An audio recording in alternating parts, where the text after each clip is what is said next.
Good morning and welcome to the vicarage here in Penn. And happy St. Bartholomew's Day. Yes, today is the day of St. Bartholomew's, after which our wonderful church here at St. Bart's is named. Now, whilst you know that our church is named after St. Bartholomew, not Bart Simpson, in case you'd always wondered, what you might not know, here's a tidbit of information for you, is that it wasn't always that name. For many, many years, the church here in Penn was known as St. John the Baptist. But it changed its name sometime a few hundred years ago. No one exactly sure why. A couple of theories. One is something to do with the St. Bartholomew's Day massacre of the Huguenots in Paris. Something to do with that. That's one theory. The other is that there's already a St. John's in town. And in Wolverhampton, they didn't want to have two St. John's so close together. Who knows? Either way, for many, many years, certainly in my time, in all our time, it's been known as St. Bartholomew's Church. Much loved and much attended and brilliant church. And happy St. Bartholomew's Day to you today. St. Bartholomew himself, what do we know about him? Not a great deal, actually.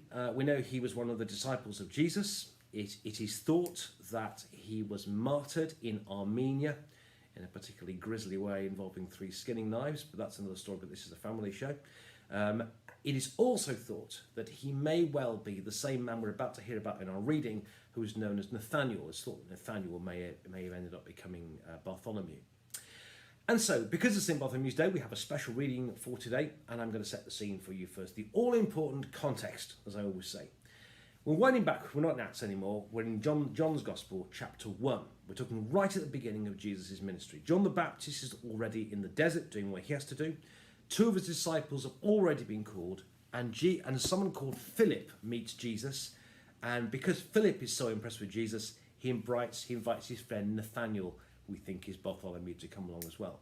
And notice as you read this, the incredible response that Nathaniel gives. It truly is a brilliant response to Jesus.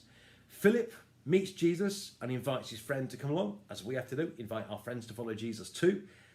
Great, come and see. And Nathaniel, when he meets Jesus, his response is fantastic. So here's one for St. Bartholomew's Day. John chapter 1, beginning at verse 43. The next day, Jesus decided to go to Galilee. He found Philip and said to him, "Follow me." Now Philip was from Bethsaida, the city of Andrew and Peter. Philip found Nathanael and said to him, "We found him about whom Moses in the law and the prophets wrote, Jesus, son of Joseph from Nazareth." Nathanael said to him, "Can anything good come out of Nazareth?" Philip said to him, "Come and see." When Jesus saw Nathanael coming towards him, he said of him, "Here is truly an Israelite, in whom there is no deceit." Nathanael asked him, "Where did you get to know me?" Jesus answered, "I saw you under the fig tree before Philip called you." Nathanael replied, "Rabbi, you are the Son of God. You are the King of Israel." Jesus answered, "Do you believe because I told you I saw you under the fig tree? You will see greater things than these." And he said to him, "Very truly, I tell you, you will see heaven opens and the angels of God ascending and descending upon the Son of Man." And this is the word of the Lord. Thanks be to God. So, Philip invites his friend Nathanael to come meet Jesus, because Philip's already met Jesus. And when Nathanael's coming, Jesus sees him first and says, "Hey, here's an Israelite in whom there's no guile. And I saw you under the fig tree, earlier on." And Nathanael was kind of, "Woo," and so impressed with you. You really are the same man. On the main man, says Nathanael. And Jesus says then, "Are you impressed because I say I saw you under the fig tree?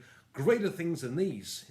How Ronald Reagan would have put it, "You ain't seen nothing yet. You're going to see some incredible things." And then he says these slightly strange words. He says, "Truly you will see angels ascending and descending on the Son of Man." The Son of Man being him, Jesus. And what he's saying is, you'll see angels coming up and down from me. Now, it sounds a bit odd, but it's referring actually to an Old Testament story in the book of Genesis, where a guy called Jacob, who, strange person, but God liked him a lot. Jacob has this dream one night, I think in a place called Bethel, He has a dream. And in this dream, he has this ladder. It became known as Jacob's ladder. And in this dream, he has a ladder. And the bottom of the ladder is earth. And the top of the ladder is heaven.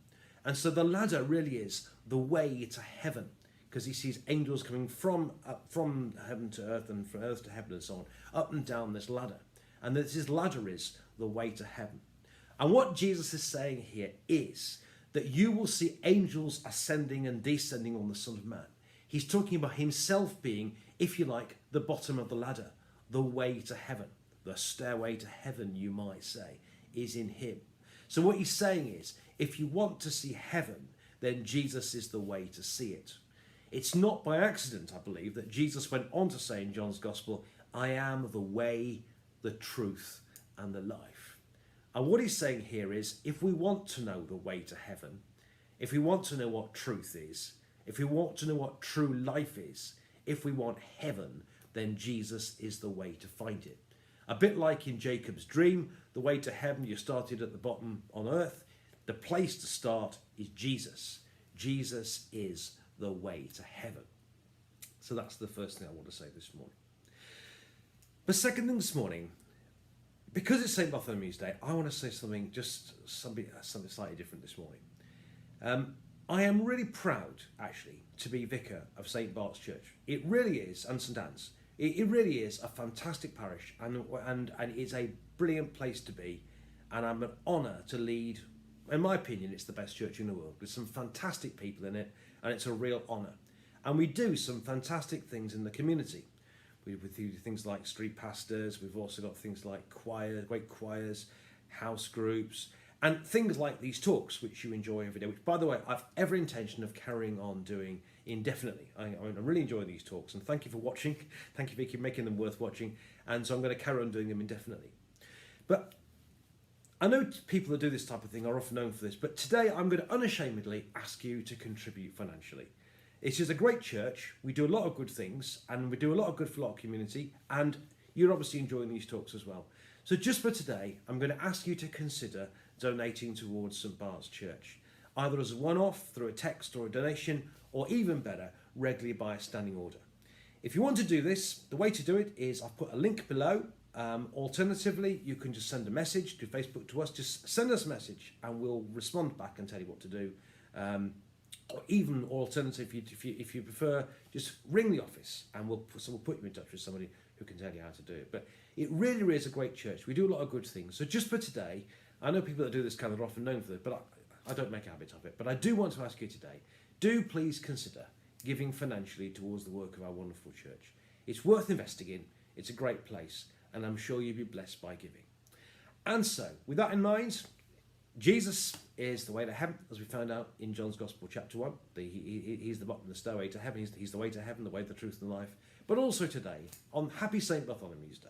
And why not mark it by considering making a financial donation towards the work of our church? It's a great place to be. We do a lot of good, and I'm sure you'll be blessed by doing it.